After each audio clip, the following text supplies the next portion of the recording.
За бүгдээрээ сайн байцгаана уу? Сайн байцгаана уу? За та бүгдийг сонсох нь сайхан байна. Тэгээд бас бидний хувьд бас зуны үйлрэл эхлээд бас сайхан үйлрэл эхлээд явж байгаа. Тэгээд энэ үйлрэлтэй холбоотой хүмүүс маань ийш тийшээ бас явж амардаг, нэлээд амралтын байдалтай болдог. Тэгээд хүмүүс маань залуучуудаас бас зарим нэг хүмүүс маань ийш тийшээ илгээлтээр бас амралтаар явсан хүмүүс бас бидний дунд нэлээдгүй байгаа хаа.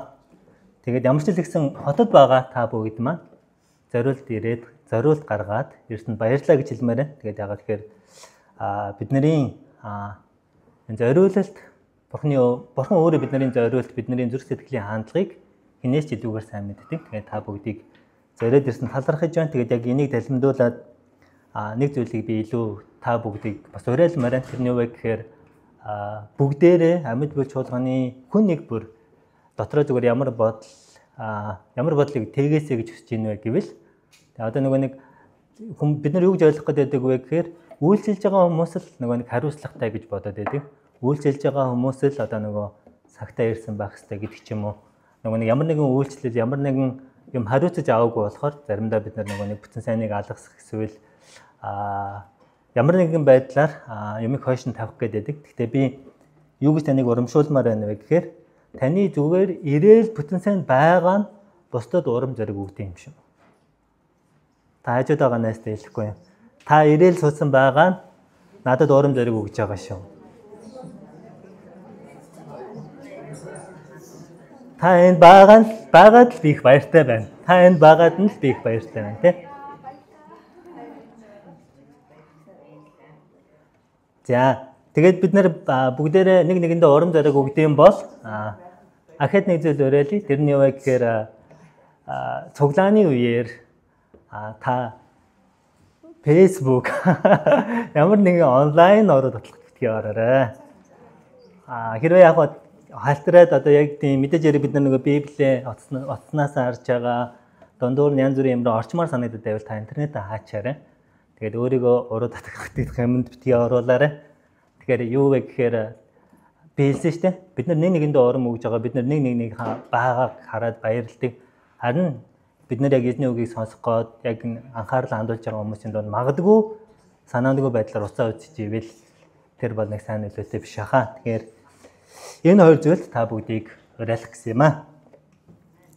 За тэгээд өнөөдөр Эстер 8 дугаар бүлгээс хамтдаа суралцах болно. Тэгээд түүнээс өмнө зүрх сэтгэлээ бэлдээ залбирая. Бурхан өнөөдөр өөрийнхөө үгээр дамжуулан бидний зүрх сэтгэлд, миний оюун бодолд, миний сэтгэлийн гүнийн гүнд хүрч үгээ илчлэн ойлголт ухаарлыг өгөхийн төлөө залбирая. За бидний хайртай аав минь энэ цагт бид нар таныхаа өмнө ирээ залбирч байна. Та энэ цагийг та биднэрт зөвшөөрч өгсөний төлөө тань талархъя. Бид нар энд байгаа таны зорилго төлөвлөгөө та биднэрт ойлгуулж мэдүүлэхийг хүссэн зүйл байгаа гэдэгт эзэн бид нар итгэж байна. Бид нар итгэл найдвараа таны амьд үгийг бид нар өөрсдийнхөө амьдралд, өөрсдийнхөө зүрх сэтгэлд оруулж үнэхээр өөрчлөлттэй, шинжлэлтэй, эргэсэн тууштай итгэгчэд байхыг хүсэж байна. Та өөрийн үгээрээ та биднийг цэвэршүүлж, босгон байгуулж, та усалж, ундаалж биднийг тэтгэж өгөөч гэд энэ цагийг танд даатгаад таны хүү Есүсийн нэрээр талархан залбирч байна. Амен. За, Эстер ном маань үргэлжлээд ер нь төгсгөл шат руугаа орж байгаа. Одоо 9-10 дугаар бүлэг яваад дуусна. Тэгээд Эстер 8 дугаар бүлэг маань юуны тухай гарч байгаа вэ гэдгийг эхлээ бүгдээр хамтдаа уншийе. Эстер 8 дугаар бүлэг. Тэр өдөр Агшаа Яршаа хаан Юхудачуудын мөштөн Хаманы өргөг Эстер хатанд өгчээ.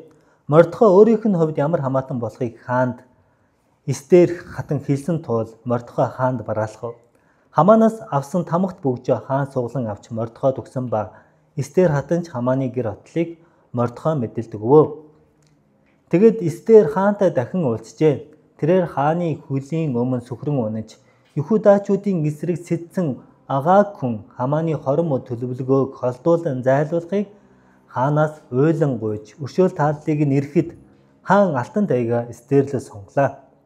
Эстер босож хааны өмнө зогсоод түнд хэрв хаантан болгоож би таны тааллыг олсон бол бас энэ хэрэг хаан зохистой санагдаж хаантан үүнийг зөв хэмээн үзэх аваас хааны харьяаны бүх аймагуудад буй Юхудачуудыг хүүс тэмдэрэхээр агааг хүн Хамидатагийн хүү Хамааны сэтэж гаргуулсан албан бичиг төлөвлөгөөг хүчингү болгох зарлиг болгоно. Ард түмниймэн дээр буу гай зовлонг би хэрхэн харж дэвчих билээ. Илгэн садангийнхаа сүрлийг би хэрхэн харж дэвчих билээ гэв. Агшаа Яршан хаан Эстер хатан болон Юхуда хүн Мордехайд сонсогдсон би Хамааны гэр хотлыг Эстерт өгч Юхудачуудын эсрэг гар далаасныхын төлөө Хамааныг дүүжлүрт дүүжилсэн. Одоо та нар Юхудачуудын төлөө юуг зүү зохистой гэж үзнэ. Түүнийг хааны нэрийн өмнөөс бичиж хааны тамгт бүгжөөр лацад. Хааны нэрийн өмнөөс бичиж тамгт бүгжөөр нь лацадсан зарлиг хүчингүй болохгүй гэвэ. Тэгээд тэр даруй Севан хэмээх 3 дугаар сарын 23 дахь өдөр хааны гүйш нарыг дуудан ирүүлээд тэд Юхудачуудын тухайд Мордехайн тушаалсан болгоныг бүсийн удирдагчид, амбан захирагчид болон энэгдэхийгээс хүүш хүртэлх 127 аймгийн засаг ноёдод аймаг бүрийн бичиг үсгээр ястан үндэстэн бүрийн төрлөх хэлээр түүнчлэн Юхудачуудад тэдний бичиг үсэг төрлөх хэлээр бичжээ. Тэд Агшаа Яршан хааны нэрийн өмнөөс энэхүү албан бичиг бичиж хааны тамгт бүгжөөр лацаддан хааны мордын чүчээний хурдан хүлгийг унсан зарлагуудаар илгээлээ. Хаа энэхүү зарлига хот бүрд буй Юхудачуудыг цуглан нээлж амиа хамгаалж өөрсдөө рүү товтлсон аливаа цэрэг дайчид аймгийн хүмүүсийг хүүхэд эмэгтэйчүүдтэй хөнөөн устгаж алж хорон хүүс тэмтрээд эд хөрөнгийг нь олсон авахыг зөвшөөрсөн байв.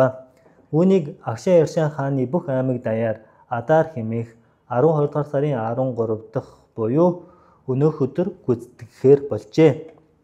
Ингэхдээ тэр өдөр Юхудачуудыг дайснуудаасаа өшөөгөө авахд бэлэн байлгахын тулд албан бичгийн холбоорыг аймаг тус бүрд зарлиг болгон тарааж бүх ард түмэнд дуулгахаар боллоо. Хааны жүчээний хурдан хүлгүүдийг унсан олон зарлаг хааны тушаалаар даруй яарвчлан гарч чадав. Энэхүү зарлигийг Шүша цаажид зарлжээ. Хааны дэрэгдээс Мордехай хаад наядын өмсдөг байсан хүүх ягаан, цагаан өнгө хосолсон дээл, том алтан титэм, нил ягаан майланган өмөрхтэй гарч ирэхэд Шүша хотод даяар баяр хөөр болон хашгиралдав. Энэхүү Юхудачууд гэрэл гээгээ баяр хөөр хайр хүндэтгэлийг үзжээ. Хааны үг тушаал хөрч буй аймаг хот бүрд Юхудачууд баярлан хөөрч найр наадам хийцгэн баяр төдрийг тэмдэглэв. Юхудачуудаас айх айдас ард олныг нөмөрсөнд газар орны ард түмнээс олон хүн Юхуда хүн болсон ажээ. За ийм 17 ишлэлтэй Эстер номын маань түүх үргэлжлээ явж байна. Тэгээд энэ дээр юу болж байгаа вэ гэхээр бид нэр эхнээс нь суусан хүмүүс маань маш сайн санаж байгаа. Эстер номын 3 дугаар бүлэг дээр юу болж байгаа вэ гэхээр Мордехай одоо Эстерийг өсгсөн ах нь Хамаанд хүндэтгэл үзүүлээгүйгээс болоод түн мөргөөгүйгээс болоод Хамаа яадаг вүлээ? Мордехайд үдэггүй Юхуда үндэстэнг бүр мөсөн устгахаар санаархдаг. Тэгээ энэ зүйлийг нөгөө пүр хэмээх чавгыг хаяад 12 сарын 13-нд үүнийг гүйцэтгэхээр хааны зарлагыг гаргуулсан байдаг тийм ээ. Тэгээд яг энэ үйл явдлын донд хэдийгээр Хамааныг дүүжилсэн боловч Юхудачуудыг хөнөөх зарлиг гарчихсан хэвээрээ байгаад. Нэгэнт хааны гарсан зарлагыг өөрчилж болохгүй. Тийм учраас яг энэ хэсэг дээр энэ түүх дээр юу болж байгаа вэ гэхээр Эстер хаантай дахин уулзаж ард түмнээс сүрлээс аврахыг хүсэж.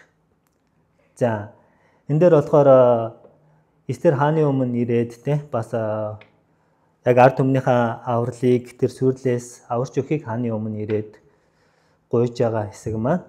За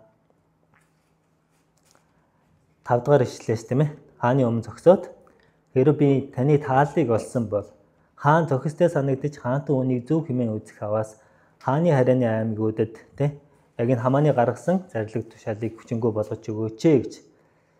Тэгээд яг энэ гуйлтыг гуйгаад за энэ чэнэс нөгөө нэг өмнөх удаагийн номлол дээр Сотнягчийн номлол дээр юу хэлэгдсэн бэ гэхээр Эстерийн хандлагын тухай дээрээс нь бас эхнэр үнийн хандлагын тухай нэлээд дурдгдсан. Тэгэхээр би нэг дуртахгүй. Тэгээд Эстер хаанаас гуйсны дараа хааны хариу үйлдэл юу байсан бэ гэдгийг бүгдээр хамтдаа харъя. За 8 дахь ишлэлээр хаан хэлэхдээ юу гэж хэлж байгаа вэ гэхээр Эстер болон Мордехайд одоо та нар Юхудачуудын төлөө юуг зүү зохистой гэж үзэн түүнийг хааны нэрийн өмнөөс бичиж хааны тамгад бөгжөөр лацад хааны нэрийн өмнөөс бичиж тамгад бөгжөөр нь лацадсан зарлиг хүчингүй болохгүй гэж. За энэ ч ахад шинээр нэг юм зарлиг тушаал гарч байгаа. Тэгээд тэр нь ямар зарлиг тушаал гарч байгаа вэ гэхээр за энэ дээр 11 дэх ишлэл дээр ингэж байгаа. Хаан энэхүү зарлагта хот бүрд буй Юхудачуудыг цуглан нийлж амиа хамгаалж өөрсдөд рүү довтолсон аливаа цэрэг дайчид аймгийн хүмүүсийг хүүхэд эмэгтэйчүүдтэй хөнөөн устгалж аалж хорон хүүс тэмдрээд эд хөрөнгийг нь олзлон авахыг зөвшөөрсөн за нэг зарлиг гарч байгаа. Энэ маань юу хэлээд байгаа вэ гэхээр нөгөө эсэргээрээ хамаан болохоор хаанаас таны улс үндэстэнд таны одоо нэг хууль зааврыг дүрм журмын чинь мөрддөггүй нэг улс үндэстэн байна гэж жагаад хаанд шурагч жагаад Юхуда үндэстнийг устгахаар зарлиг гаргуулдаг.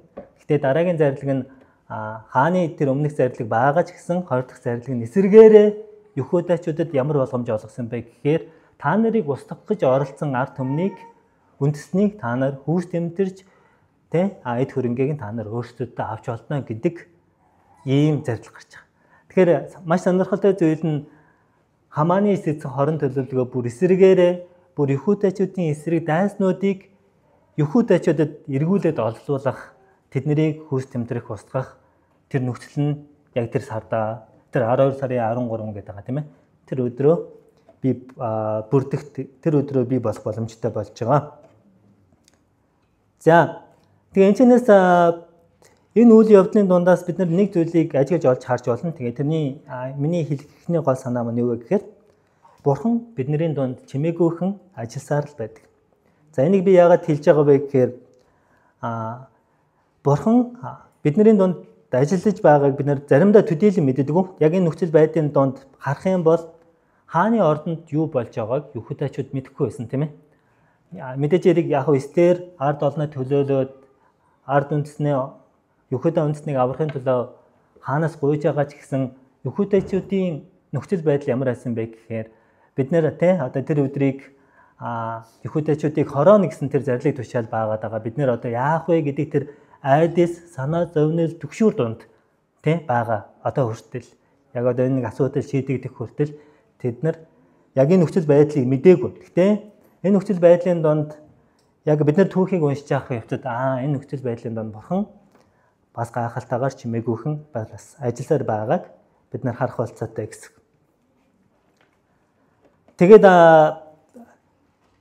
энэчнээс би юг бас онцолж ярмаар байгаа гэхээр заримдаа бид нар яг ийм асуудал дээр илүү их төвлөрдөг. Тэр нь юу вэ гэхээр нөгөө нэг яг өөрснийг нь улс үндэснийг нь хөнөөнө гэсэн зарлиг тушаал гарсан байгаа болохоор тэдний хувьд миний бодлоор тийм ээ айдас байсан, төгшөөр байсан, санаа зовнилууд байсан байж таарна. Тэгэхээр өнөөдөр ч гэсэн өнөөгийн бидний Христ итгэгч бидний хувьд ч гэсэн бидний амьдрал заримдаа яг ийм зүйлсүүд байдаг. Бидний амьдрал дээр янз бүрийн болж битгэхгүй асуудал бэрхшээлүүд тулгарх үед бид нар яадаг вэ гэхээр айдас төгсөөр санаа зовнилыг бид нар өөрсдийнхөө дотор бий болгодог. Тэгээд би нэг жишээг нэлээд олон жилийн өмнө би нэг номлол дээр ярьж ирсэн ямар жишээ авч ярьж ирсэн бэ гэхээр нэг юм сканта усыг хүн гартаа байраад хэр удаан барьж чадах вэ гэдэг нэгэн юм сургуулийн профессор ч юм уу багш нар нь оюутнаас асуудаг чи сканта усыг хэр удаан барьж чадах вэ гэж асуудаг. Тэгтээ оюутнууд өгдөг гэхээр 1-2 минут барихад харцангуй хөнгөн байна. Тийм ээ. Харин нэг цагийн турш барьвал миний гар илүү өвдөж эхэлнэ. Харин 1 хоногийн турш сканта усыг барих юм бол юу болох вэ гэхээр бид нар төсөөлөд үзэх юм бол гарынх нь магадгүй ширэмсэн татаад айжмаар гар нь мдээгүй болоод сканта усаа автах. Та нар төсөөлөе гэж байна тийм. Нэг магадгүй 10 жилдээ та нар зүг ямар нэгэн дэггүй зүйлийгээд гараа өргөжсэн хүмүүсээ бол аягүй сайн ойлгочих магадгүй тийм. Гараа жоохон өдөө өргөж загсгаад ямар хүн бэрхшээлтэй байдаг гэлээ тийм. Тэгээ бодоод үзэх юм бол яг тэр сканта усыг юутай зөвлөд байгаа вэ гэхээр бид нар заримдаа тэр сканта устай зууралтай байдаг. Бид нар өөрснөө тэр санаа зовнил төгшөөр айлтайгаа зууралтай байдаг. Харин үндсэндээ бид нар тэр асуудлуудыг тавих ёстой. Тэгтэл Христ итгэгч бид нар заримдаа яг л Бурханд илүү анхаарлаа хандуулахаас илүүгээр асуудал руу илүү анхаарлаа хандуулдаг. Тэгээд ийм нөхцөл байдлын донд бид нар Бурханы арга замыг олж хардггүй. Харин бид нар яг энэ нөхцөл байдлын донд бид нар итгэлээр олж харах хэрэгтэй. Бурханы үгэнд түшиглэх хэрэгтэй. Бурханыг хүлээх хэрэгтэй. Бурхан өөрийн үгээрээ надад хандан ямар нэгэн зүйлийг ярьж байна уу гэдэг тийм хүлээлт мэдрэмж Бурханыг ирж хайсан тэмцэх сэтгэлтэй байх нь бидний хувьд чухал байна. Тэгээд онцгойлоод нэг зүйлийг хэлвэл бид нар Бурханы үгийг эрэлхийлж Бурханы үгийг хайж байхдаа Бурхан танд үгээрээ ярьж байгааг хэрвээ мэдвэл бидний дотор яадаг вэ гэхээр онцгой итгэлт төрдөг. Яагаад гэвэл Бурхан надад энэ зүйлийг хийсэн учраас би юунаас айх юм бэ гэдэг тэр итгэлт төрдөг. Би ямар ч хүнд асуудал бэрхшээлийн донд би энийг даван туулах юм байна гэдэг итгэл төрдөг гэсэн үг. Тэгэхээр өнөөдөр бидний хувьд Христ итгэгч бидний хувьд асуудлаас зуурах биш харин Бурханы үгнээс зуурч Бурхан үгээрээ дамжуулж өгөх тэр итгэлийг бид нар өөрснийхөө дотор бий болгох хэрэгтэй гэсэн. Ром номын 10:17 дээр юу гэж яддаг вэ гэхээр итгэлэн сонсгоос сонсгонд Христийн үгээр ирдэгэ гэж хэлдэг. Тэгээ бид нар бас үүнтэй холбоотой сургаалт өгсдөр бас нэг юм ишлэл байдаг. Ам хэлэндээ түргэн хүнийг үзвөө. Сургаал үг номын 29-20 би стандарт монгол орчуулгаас уншиж байна. Ам хэлэндээ түргэн хүнийг үзвөө. Монхог хүнд түүнээс илүү найдвар бий гэж хэлж байна. Тэгэхээр нөгөө нэг яагаад би энэ ишлэлийг авч яг энэ хэсэгтээ холбож яриад байгаа вэ гэхээр бид нар нөгөө нэг асуудал руугаа тэр айдас төгсөөрөл руугаа бид нар анхаарлаа хандуулах үедээ магадгүй бидний амнаас түргэн үг гарч иж магадгүй хэрвээ та яарч байгаа бол та Бурханд итгэл найдвараа таахгүй айдас таны дотор байгаа байвал монхог хүн түүнээс ч илүү найдвар бий гэж хэлж байгаа. Тэгээд сургаал үг номон дээр биднэрт маш их хэрэгтэй тийм зөвлөмжүүдийг өгдөг. Тэгээд тэнцэнээс би бодохдоо юу гэж бодсон бэ гэхээр зөвлөгөөг сонс, зэмлэлийг сонс, Бурханы үгийг сонс гэж хэлмээр байна. Зөвлөгөөг сонс, зэмлэлийг сонс, Бурханы үгийг сонс. Зөвхөн өөрийн сонсхийг хүссэн зүйлээ сонсоод, сонсхийг хүсэхгүй үннийг орхигдуулбал нэг маш сайн та ойлгож сонсоорой. Зөвхөн өөрийн сонсхийг хүссэн зүйлээ сонсоод, сонсхийг хүсэхгүй үннийг орхигдуулбал юу болох вэ гэвэл магадгүй та дараа нь нүүр тулахыг хүсээгүй зүйлтэйгээ нүүр тулж болох юм. Ойлгож байна уу те? Ихэвчлэн бид нар яадаг вэ гэхээр нэг өөрийнхөө сонсхийг хүссэн зүйлийг сонсох гээд хичээгээд байдаг. Өнөөдөр та Бурхан үгээ хэлээч гэж хэлэхдээ заримдаа өөрийнхөө нэг тааламжит тэр нөхцөл байдалтай айтаахан гэдэг тэр нэг зүйлээр ингээд заримдаа бид нар хязгаарлах гээд байдаг. Гэхдээ харин юу гэж хэлж байгаа вэ гэхээр сургаал үг номдор юу гэж хэлдэг вэ гэхээр зөвлөгөөг сонс, зэмлэлийг сонс, Бурханы үгийг сонс, мэрэгнийг зэмэл тэгвэл чамайг хайрлах болно гэж хэлдэг.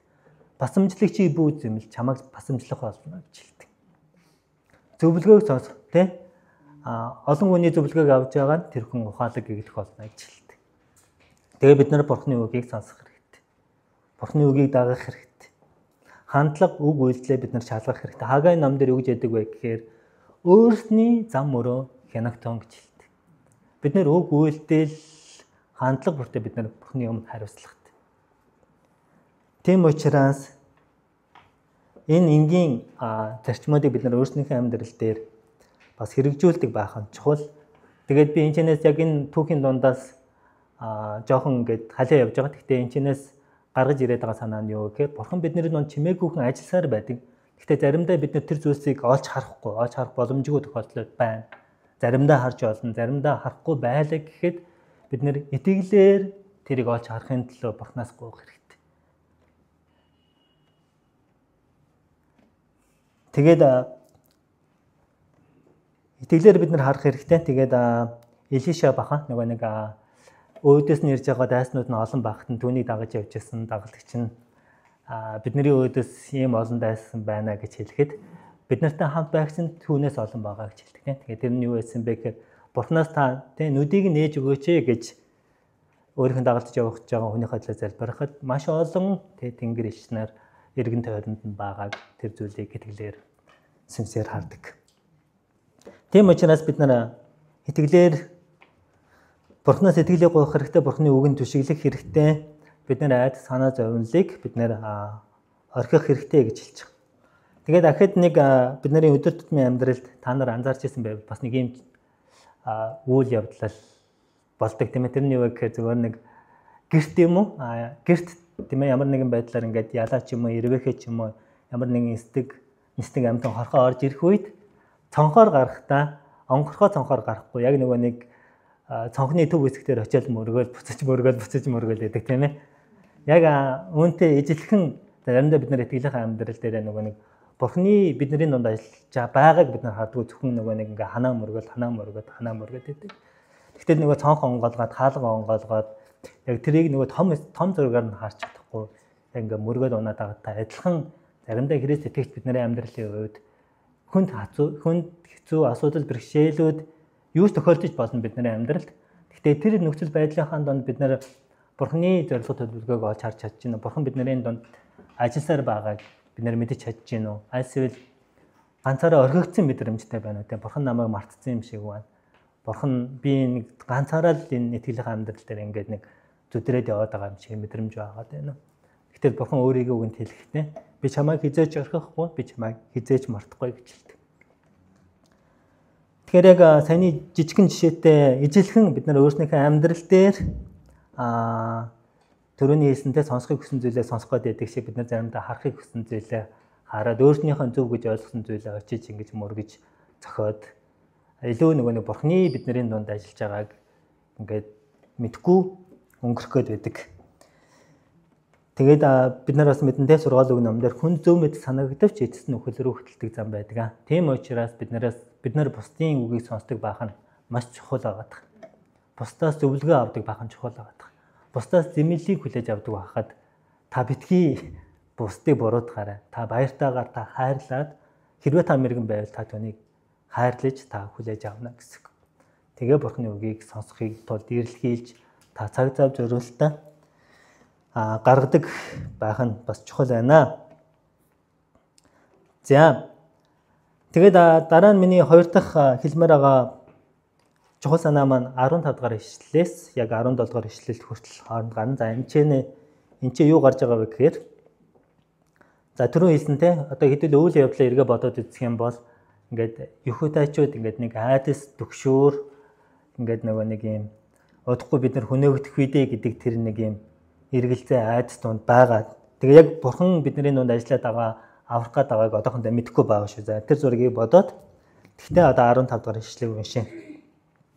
Хааны дэрэгдээс Мордохой хаад ноёдын өмсдөг хөх ягаан цагаан өнгө хосолсон дээл том алтан дитм нил ягаан майланган өмөрхтэй гарч ирэхэд шүшөө хотод даяар баяр хөөр болон хашгиралдва.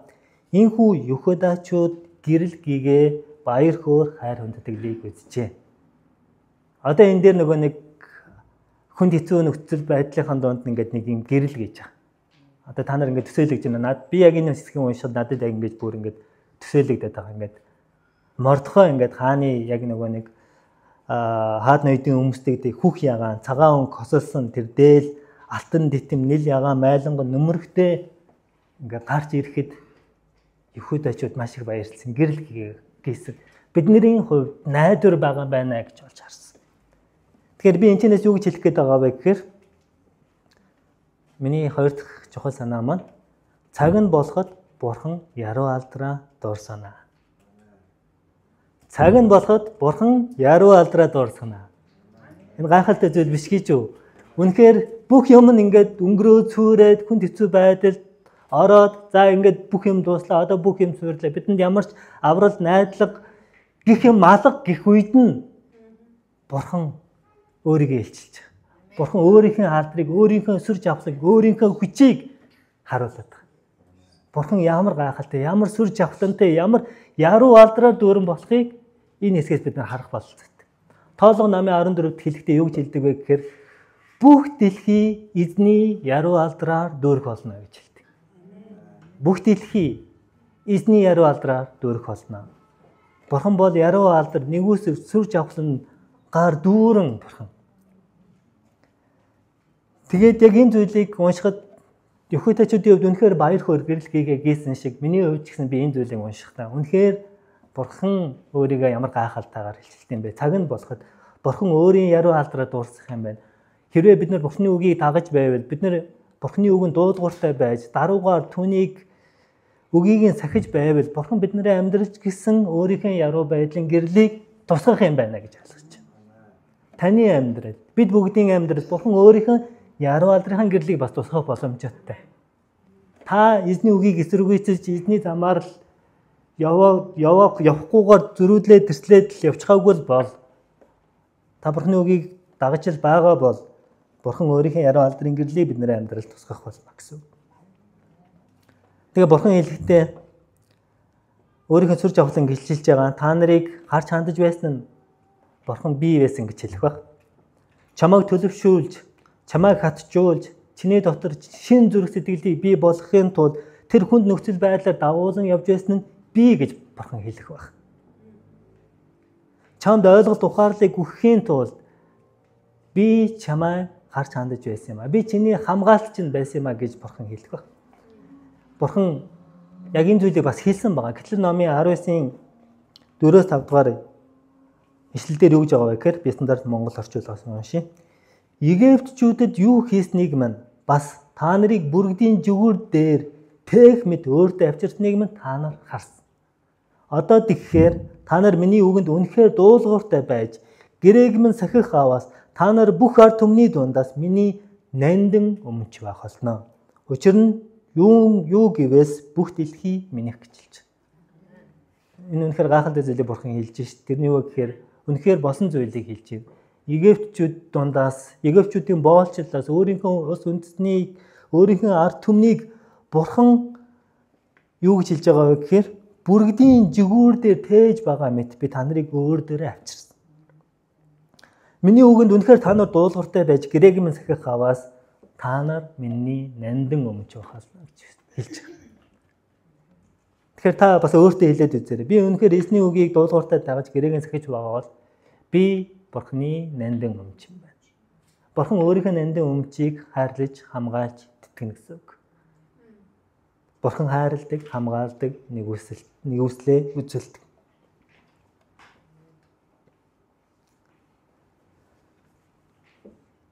Тэгэхээр яг энэ зүйл бидний амьдралд, бид нар өөрсдийнхөө амьдрал дээр бас яг энэ зүйлийг бодож харах хэрэгтэй. Үнэхээр Бурхан бидний дунд ажилласаар байна. Бурхан бидний амьдралд Библийн түүхэнд Бурхан ямар гайхалтайгаар өөрийн яруу алдрын гэрлээ тусгаж, өөрийн хүмүүсийг чөлөөлж, гайхамшиг тэмдгүүдийг үйлдэж, хэний санаанд ормооргүй зүйлсүүдийг үйлдэж, би байдаг гэж Мосед хэлчихэж байсан шиг та нарыг Египтийн боолчлоос чөлөөлж, тэр цөллөгөөс 40 жилийн тэр цөллөгөөс бас дагуулж гарч ирсэн Бурханыг Израильчууд дурсан санаж байдаг шиг Бурхан тэр бүхэл үйл явдлын донд Бурхан өөрийгөө гайхалтайгаар гэрчилж хилчилж харуулдаг гэсэн. Гэхдээ энд нэг зүйлийг онцолж хэлмээр байгаа тэр нь юу гэхээр Юхудайчууд эзэн дуулуург байсны улмаас 40 хоногийн турш яваад амлагдсан газар орох болцоотой байсан тийм ээ. Гэхдээ харин дуулуургүй байсныхаа улмаас 40 жилийн турш тэнэгчилсэн. Гэхдээ Бурхан өршөөл нэгүслийнхаа улмаас дагуулад ямар ч хэлсэн тухайн үеийн итгэлгүй хүмүүс ороогүй ч гэсэн дараа үеийн шинэ үеийн хүмүүс Бурханы амлагдсан газар ордог, мөн Йошуа, Калеб нар ордог тийм ээ. Тэгээ би түрүү хэлсэн нэг хоёр дахь гол санаа маань би юу гэж хэллээ? Цаг нь болоход Бурхан яруу алдраа дуурсгана гэж хэлсэн. Тэгээд энэ дээр би надад нэг дээр үеийн нэг магтаалын дуу орж ирээдсэн. Та нар зарим нь мэдэх байх, зарим нь мэдэхгүй байж магадгүй. Тэгээд энэ дуу хүртэл яг нэг оноод хэлсэн юм шиг санагдаад байгаа. Тэр нь ямар дуу вэ гэхээр их эзний тоосон цаг тэгээд та тэр дуу мэдэх үү? Тэр дууны үг нь юу гэдэг вэ гэхээр их эзний тоосон цагт түүний хүсэл биелэгдэнэ. Хүлээгээч. Бүхэл амьдралын туршид эзэн удирдах учир эзний хүсэл биелтэл хүлээгээч. Хүлээгээч тэр үеийг түүний хүсэл биелэгдэн хүлээгээч. Эзний хүсэл биелэхэд бидэнд байгаа бүхий л зүйл хамгийн сайхнаар өөрчлөгдөн хүлээгээч. Энэ үнэхээр гоё дууны үг. Тэ яг энэ дууг тухайн үед би айгүйх дуулах дуртай байсан. Одоо тэгтээ нэг дуунууд нь хүртэл шинжлэгдээд сүүлийн дуунууд дуулагдаад хуучны дуунууд маань нэлээд орхитой байгаа. Гэхдээ хуучин дуунуудын үгнүүд нь бас айгүй маш тийм чухал утгатай тий яг нөгөө нэг Библийн үгтэй нийцдэг маш чухал зүйлсүүдийг бидний амьдралд бас хилж өгдөг. Тэгэхээр энэ яг оноод хэлсэн дууны үг байгаа. Ихснээ товсон цагт төвний хүсэл биелэгдэнэ. Бүхэл амьдралын туршид эзэн удирдах тул эзний хүсэл биелтэл хүлээгээч. Харин бид нэр хүлээх тийм итгэл үнэмшилгүй хэрвээ яарч байвал та өөртөө асуултын тэмдэг тавих хэрэгтэй. Та зүрх сэтгэлээ шалгах хэрэгтэй. Юу гэж хэлдэг вэ гэхээр түрүүн би уншсан тийм ээ сургаалт номын ам хилэндээ түргэн хүнийг үзвөө гэж. Тэгэхээр нөгөө нэг түргэн яардаг хүн бол итгэлгүй хүн байна гэсэн үг тийм ээ. Саул дахил өргөтөн Шимеолыг эрхийг хүлээлгүй дахил өргөд Бурхны үг заавар зөрчдөг шиг. Яков ном дээр хэлэхдээ дээрээс ирж мэрэгэн ухаан юу гэж хэлдэг вэ? Уул сууртай гэж хэлдэг. Уул сууртай, яардаг. Эзний хүсэл байгаа бол эзний цаг нь хэрвээ болох юм бол биднэрт тохиолдсон зүйл нь эцэстээ хамгийн сайхнаар өөрчлөгдөх юм байна. Өнөөдөр магадгүй бид нар маш хүнд хэцүү нөхцөл байдлыг туулаад явж иж болно.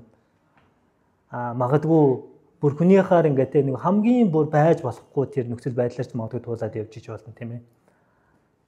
За одоо ингээд сүрчлээ. Одоо ингээд миний амьдрал ямар ч утга учиргүй боллоо. Хүнд хэцүү бэрхшээлтэй үед би тулгарлаа гэж хэлж болох ч гэсэн цаг нь болоход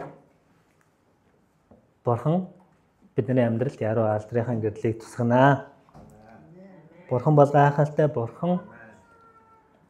Өнгөрсөн үед ч итгэмжтэй байсан, өнөөдөр ч гэсэн бидний дунд итгэмжтэй байсаар байна.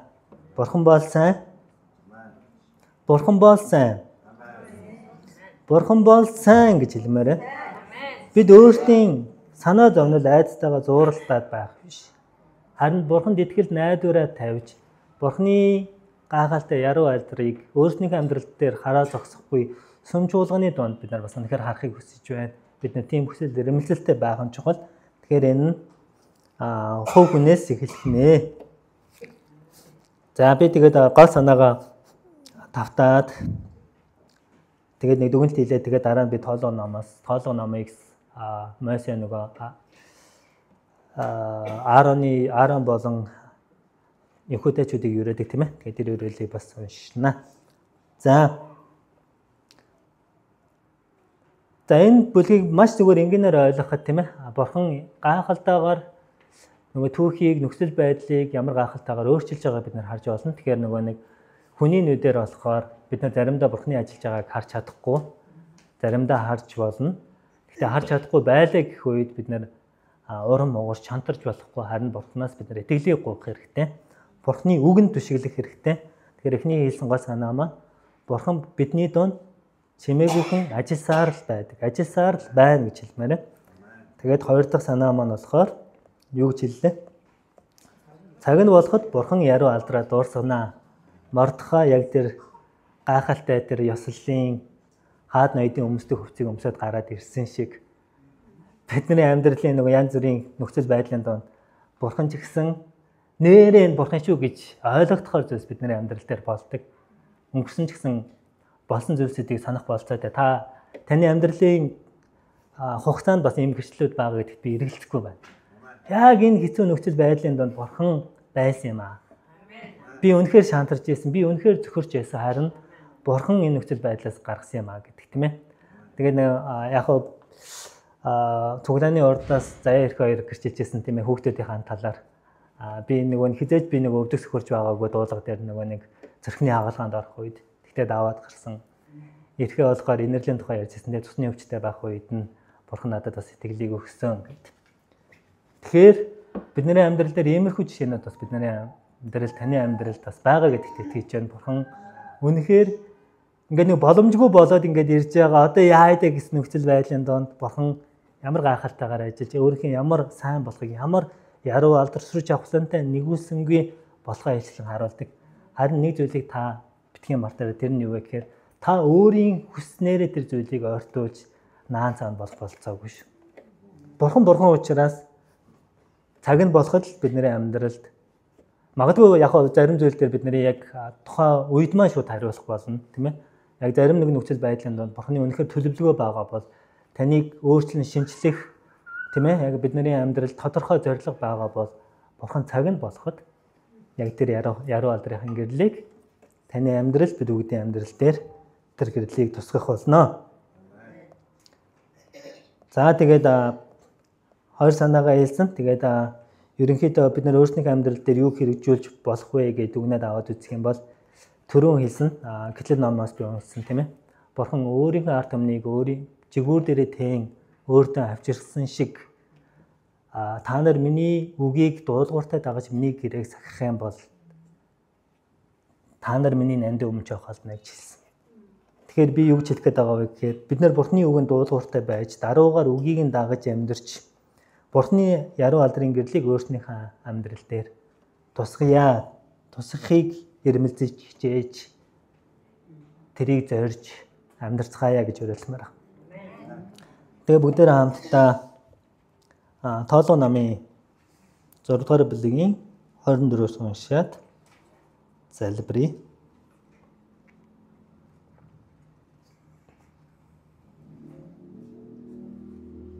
За стандарт Монгол орчуулгаас гаргуулсан би тэнцэнээс уншия.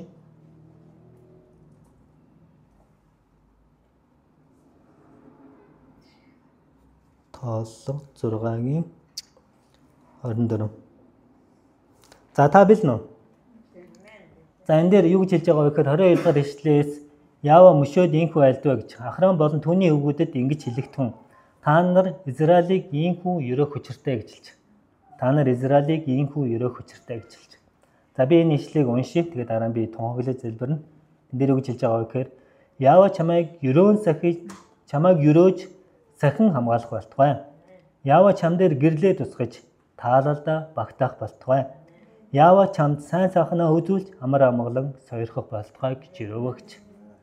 Тэгээд яг энэ өрөөлийг би та бүгдийн дээр бас өрөө залбирмаар. Тэгээд Бурхан үнэхээр миний дээр та бүгдийн дээр амьд бүл чуулганы дээр үнэхээр гэрлээ тусгаж таалалдаа багтааж бид бүгдийн хувьд үнэхээр сайн сайхнаа үзүүлж бидний амьдралд өөрийн амар амгалан сойрхох болтугай гэж залбирая. За би энийг 3 удаа уншин тэгээд би залбирна.